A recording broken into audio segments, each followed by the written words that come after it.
सवाल ये है कि रिवर्स पावर रिले का क्या फंक्शन है और क्यों ज़रूरी है और क्या इसकी सेटिंग्स हैं। सब चीज़ें मैं एक ही लेक्चर में बता रहा हूँ, छोटे छोटे लेक्चर्स में।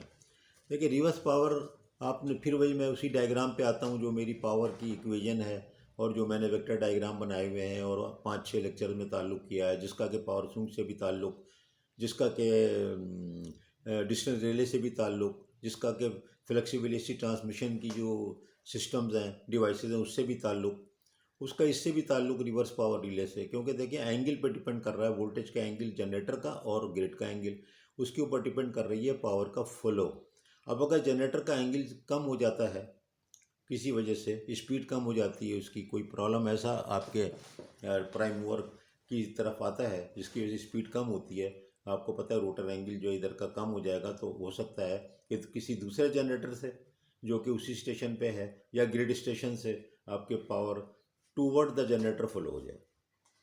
तो फॉरवर्ड उसको कहते हैं, जो कि फॉरवर्ड पावर उसको कहते हैं इलेक्ट्रिकल की टर्म में, जिसको कि आप जनरेटर टू ग्रिड हो। लेकिन अगर ग्रिड टू जनरेटर हो जाए तो उसको फिर फॉरवर्ड नहीं, उसको कहते हैं रिवर्स पावर। अभी रिवर्स पावर कितनी होनी चाहिए, ये आपसे सवाल हो जाएगा। रिवर्स पावर, तो रिवर्स पावर देखो ये होती है कि वो असल में उतनी पावर होगी जितनी कि आपके टरबाइन वगैरह को मोटरिंग के लिए ज़रूरत है।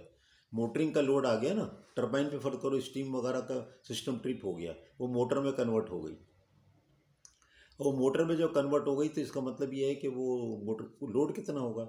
आमतौर पे वो जो लोड होता है ना, वो समझ लें कि रेटेड जो कैपेसिटी होती है जनरेटर की, उसका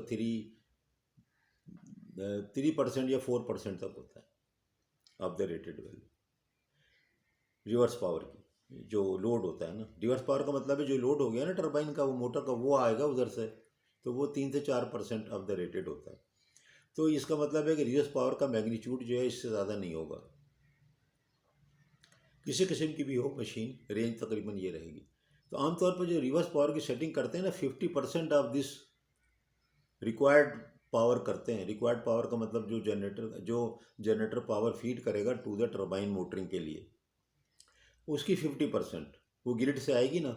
जनरेटर उल्टा चलेगा तो मोटर को चलाएगा एज ए लोड, मोटर को चलाने की कोशिश करेगा, और उधर से टरबाइन का भी तो स्टीम ख़त्म नहीं हुई, तो शुरू में थोड़ा सा रिवर्स वाले को रुकावट भी मिलेगी इनिशियल पीरियड में, इनिशियल फ्यू साइकिल में, क्योंकि गैस होती है या लाइन में स्टीम होती है सारी। तो बहरहाल ये जो रिवर्स पावर की जो रिक्वायरमेंट है, अगर वो 4% है तो 50% ऑफ दैट वैल्यू पे सेट करते हैं। यानी कि अगर 4% मैक्सिमम मैं ले लूँ तो 2% पे आप रेटेड पावर पे इसको रिले को सेट करेंगे, जो होगी रिवर्स पावर रिले होगी। और उसका टाइम जो है ना, आमतौर पे 1 सेकंड। तो ये कोई भी रिले हो कि ABB, सीमेंस, GE, एस्ताम, जो भी आपको हो, ACL, जो भी रिले हो, उसके अंदर सेटिंग का जो बात होगी इस सिलसिले में, वो तकरीबन 50% ऑफ दी रेटेड पावर नहीं, 50% of the reverse power required for motoring the turbine, वो है 4% ऑफ द रेटेड पावर। उस 4% का 50% यानी कि 2% या लेस, 40%, 30%, 50% ये हो।